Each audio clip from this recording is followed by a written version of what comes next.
గుళ్ళో దొంగలు పడ్డారు. ఓవైపు చిల్లర దొంగలు, మరోవైపు అధికారులే దొంగలు.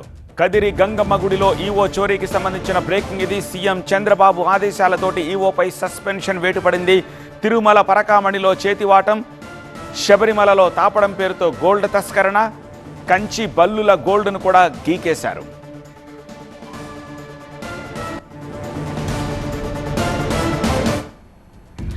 నా భయం, నా భక్తి, నా లజ్జ అన్నట్టుగా దొంగలు బరి తెగిస్తున్నారు. ఆలయాలే టార్గెట్గా చోరీలకు ఎగబడుతున్నారు. గుడి దొంగల్లో ఇంటి దొంగలు వేరే అన్నట్టుగా అధికారులు, సిబ్బంది ఆలయాల్లో చేతివాటాన్ని ప్రదర్శిస్తోన్న సన్నివేశాల్ని మనం చూస్తున్నాం. సత్యసాయి జిల్లా కదిరి రూరల్ పరిధిలోని గంగమ్మ గుడిలో ఇప్పుడు అదే జరిగింది. ఈవో మురళీకృష్ణ కుటుంబం చోరీ చిత్రం మూడో కంటికి చిక్కింది. సతీ సమేతంగా ఆలయానికి వచ్చిన ఈవో మురళీకృష్ణ అసిస్టెంట్ను బయటకు పంపించాడు. భార్య దర్శనం చేసుకుని వచ్చేలోపు ఆఫీస్ బీరువాలో ఉన్న నగలను మడతేశాడు. ఈలోపు ఆయన భార్య కూడా ఆఫీస్ రూమ్లోకి వచ్చింది. ఇద్దరూ కలిసి వెండి ఆభరణాలు, విలువైన చీరలు, కొంత బంగారాన్ని మూటగట్టారు. డ్రైవర్ను పిలిచి ఆ మూటను ఆటోలో పెట్టించాడు ఈవో మురళీకృష్ణ. బండి స్టార్ట్ అయ్యేలోపే వాళ్ల చోరీ బాగోతం బజారుకెక్కింది.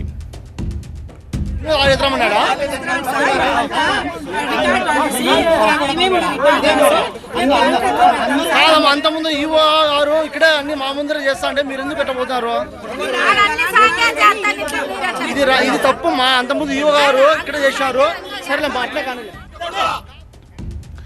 విలువైన వస్తువులను ఆటోలో తరలిస్తుండగా ఈవో మురళీకృష్ణను గ్రామస్తులు రెడ్ హ్యాండెడ్గా పట్టుకున్నారు. నగలను ఎక్కడికి తరలిస్తున్నారంటూ నిలదీశారు. నగలు అసలివా లేకపోతే నకిలీవా తేల్చేందుకు ఆచారి దగ్గరకు తీసుకెళ్తున్నట్టుగా చెప్పాడు ఈవో మురళీకృష్ణ.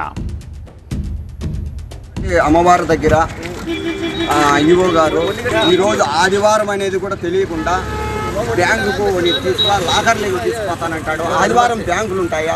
ప్రజలు ఎంత తిక్కోలం అయిపోయినామో, ఎంత తిక్కోలం చేస్తాడంటే ఈ ఈవో గారు రానిచ్చి అమ్మవారి దగ్గర ఉండి కూడా 100కి 100 పాళ్ళు ఆయన తప్ప వేరే వాళ్ళు ఎవరు చేసిండ్రు. ఆయన ఆ పాత్ర ఖచ్చితంగా ఉంది. ఈయన పుట్టుకతోనే ఈ దొంగతనాలు చేసేది ఇవన్నీ బాగా అలవాటు ఉంటా. కదిరి అంతా అయిపోయి ఇక్కడ వచ్చినాడంటున్నారు. మాకు ఈవో గారిని వెంటనే సస్పెండ్ చేయాలని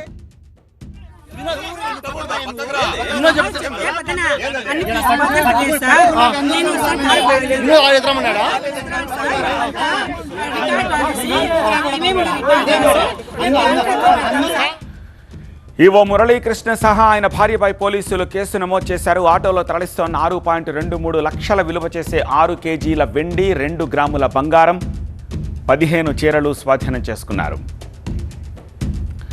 ఆలయంలో ఈవో చోరీకి పాల్పడిన ఘటనపై సీఎం చంద్రబాబు సీరియస్ అయ్యారు.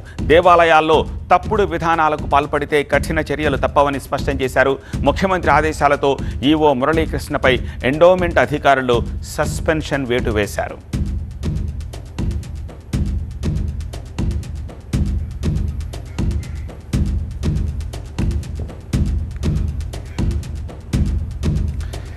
దైవం అంటే భక్తి, భయం రెండూ లేవు. దేవుడి నీడలో భక్తి పొందుతున్నామనే కృతజ్ఞత అంతకన్నా లేదు. తిన్నింటి వాసాలు లెక్కపెట్టినట్టుగా గుళ్లల్లోనే చేతివాటం ప్రదర్శిస్తోన్న వైనాలు కలకలం రేపుతున్నాయి. తిరుమల పరకామణిలో ఓ ప్రబుద్ధుడి చోరీ ఇంకా ప్రకంపనలు రేపుతూనే ఉంది.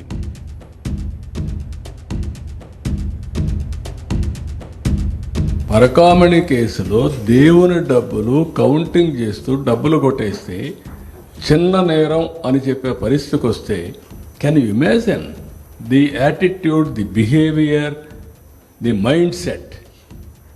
నిన్న ఒక ఈవో తప్పు చేశాడు. I suspended him.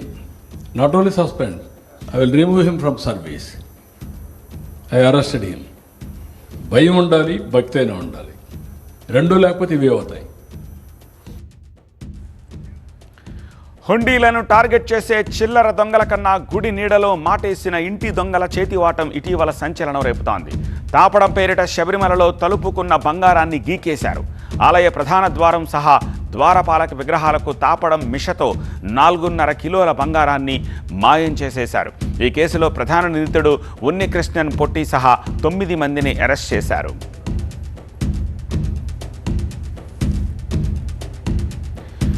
శబరిమల తరహాలోనే కాంచీపురంలో తాపడం పేరిట బంగారం తస్కరించిన వైనం కూడా తెరపైకొచ్చింది. నాణ్యత మన్నికైన పాత గోల్డ్ను కొట్టేసి భక్తి టచ్తో అధిక ధరలకు విక్రయించాలని పెద్ద స్కెచ్చే వేశారు కేటుగాళ్లు. కంచి బల్లులను భక్తులు ముట్టి బంగారం అరిగిపోయిందని కలరింగిస్తూ తాపడం పేరిట స్కామ్కు తెరలేపారు. గుడి బాటలో అక్రమాలకు సంబంధించి ఇవి మచ్చుకు కొన్ని నిదర్శనాలు మాత్రమే. భయం భక్తి లేకుండా నగలను దొంగిలించేస్తున్నారు, దేవుడి మాన్యాలను సైతం కబ్జా చేస్తున్నారు. మరి ఇన్ని దారుణాలు జరుగుతుంటే ఎండోమెంట్ శాఖ ఏం చేస్తున్నట్టు, ఏం చూస్తున్నట్టు అనే విమర్శలు వ్యక్తమవుతున్నాయి.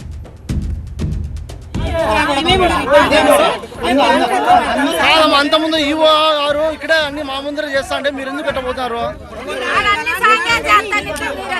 ఇది తప్పు. మా అంతకుముందు ఈవో గారు ఇక్కడ చేశారు. సరేలే అట్లే కానీ